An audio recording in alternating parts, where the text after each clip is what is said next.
Okay, World Lore entry number 7. Western Winds, December 28th, 2017.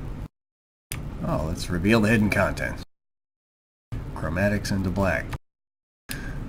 Hit play, adjust PC volume, and read. That's kind of loud, isn't it? Let's put that down there. Alright.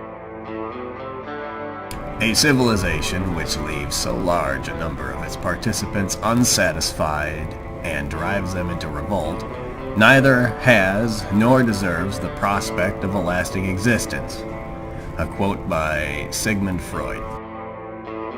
Ash Summers looked down onto downtown Atlanta from the east. The night air was cold and bitter. The fighting near the airport rumbled in the distance, and several muffled blasts could be heard to the north. Distant orange flashes and an occasional tracer would pass over the city, but most of the area was dead. The National Guard had refused to cede the city, but it didn't matter how hard they tried and how much they bombed, because they never united the various pockets of resistance that had been operating within the city over the past months. Tanks and jets didn't matter. You had to kill the infected quickly and silently before you got overrun or rushed.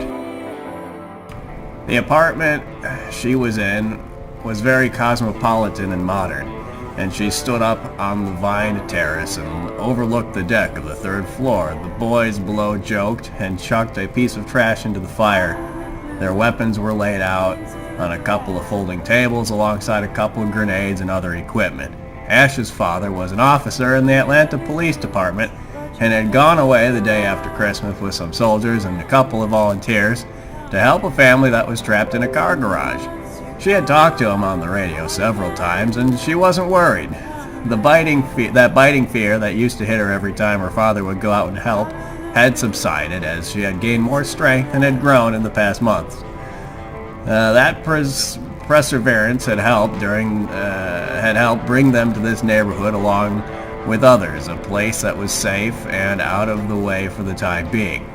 As she scoped out of her M4's ACOG sight, a man and her daughter walked down the street under the watchful gaze of streetlights, holding each other's hands as they walked along bundled and warm.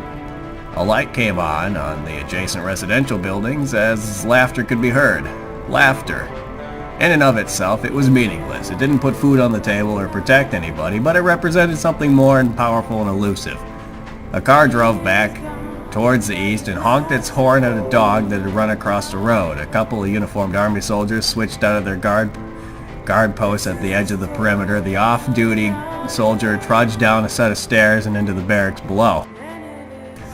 Beyond the lights of civilization of her neighborhood, the south and northern horizons gave a bit of glare to them, denoting the fact that people were still there. Back towards South Carolina, to the east, there wasn't enough light to notice anything, even though she knew it was safer than here. The city to the west was a different story. The majority of the city was dark, but at the heart, the Bank of America building still stood lit and alone. It had come to represent a sort of hope for the survivors, the Bank of America. A beacon and a symbol of their resistance against the infected and all the chaos that had destroyed and erased so much. The cold wind howled. The boys started to go inside. Cold wind howled, and the boys below started to go into the warmth of the flat. And the last one, Jason, looked back up at her, almost to see who's Jason. Almost to see if she was coming too. He had eyes for her, and he had comforted her when she was upset.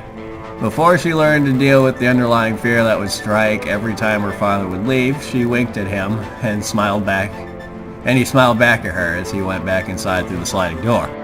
He was a good one of the few. The rest of them were mostly rednecks that had driven into the country in early December to help things in the city. It wasn't their help that she had an issue with. It was the fact that they got cocky and got some good folks killed in their efforts to be heroes. Most of them went back home to areas that were more sparsely populated and easy to identify when it came to people who had gotten infected. It was easy out in the country, which attracted a lot of refugees to those areas, eventually causing the infection to spread when the influx of people got to a point. Okay.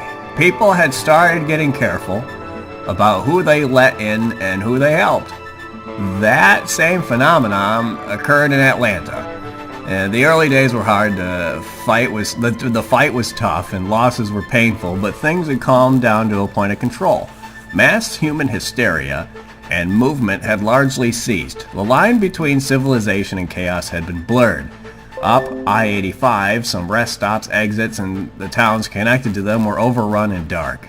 Others would be full of checkpoints, trucks, cars, civilians, locals, aircraft, and all sorts of people. You could go to fucking McDonald's as if nothing had happened.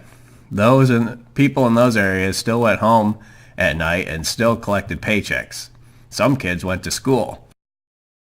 The music stopped. Let's press play again.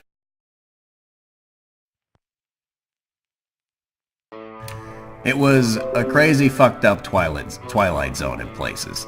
The contrast was striking, and it wasn't at all the way the movies had depicted it. It was like everything was normal, and then everything was gone. It would have been easier that way in a sense. Constancy? I don't know what that word is. I'm gonna chalk it up to me being stupid. Constancy was something Ash longed for. Constancy at any price. She jumped down from her perch and took off her black tactical vest and laid her rifle on the table as she looked to the plaza building. As she peered into the distance at the massive tower, the lights began to cut out. At the base, section by section, floor by floor, as the wind blew over the land. She tried to ignore it, but she couldn't. The underlying dread had returned, and their grip was slipping. 4 people enjoyed this. That's good. I'm glad we're reaching out to people here.